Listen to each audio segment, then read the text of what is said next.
Hi friends, ఎలా ఉన్నారు? బాగున్నారా? నేను మీ దివ్య. ఈరోజు నా స్టైల్లో చికెన్ బిర్యానీ చేస్తున్నాను.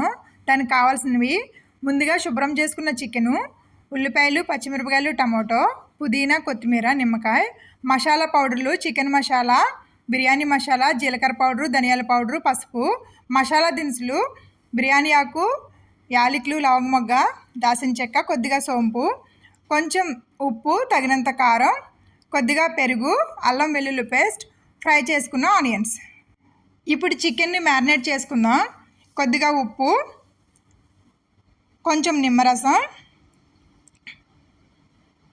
కొద్దిగా అల్లం పేస్టు, కొద్దిగా పెరుగు, నేను చూపించిన మసాలా పౌడర్లు, వేయించి పెట్టుకున్న ఆనియన్స్ వేసుకుని బాగా చికెన్కు పట్టేంత వరకు కలుపుకుని 15 నిమిషాల పాటు పక్కన పెట్టుకుందాం.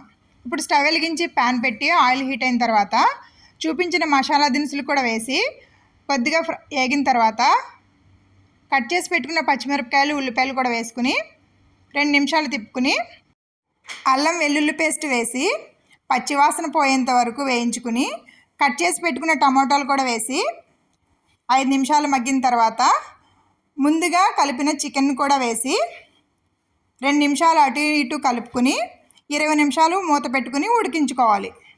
రైస్ కోసం వాటర్ పెట్టుకుని వాటర్ మరిగిన తర్వాత చూపించిన మసాలా సరుకులు, కొద్దిగా డాల్డా, కొంచెం ఉప్పు వేసుకుని బాగా మరిగిన తర్వాత నేను ముందుగానే నానబెట్టుకున్న బాస్మతి రైస్ కూడా వేసుకుని 70% ఉడికిన తర్వాత నేను ఉడకబెట్టుకున్న చికెన్లో 1 by 1 లేయర్గా వేసుకోవాలి.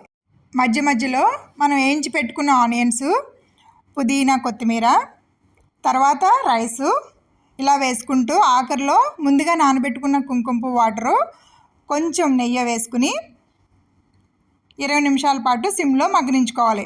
అంతే ఫ్రెండ్స్, ఎంతో టేస్ట్ అయిన గుమగుమలాడే చికెన్ బిర్యానీ రెడీ. ఇలాంటి మరికొన్ని వీడియోల కోసం మన ఛానల్ని సబ్స్క్రైబ్ చేయండి. బాయ్.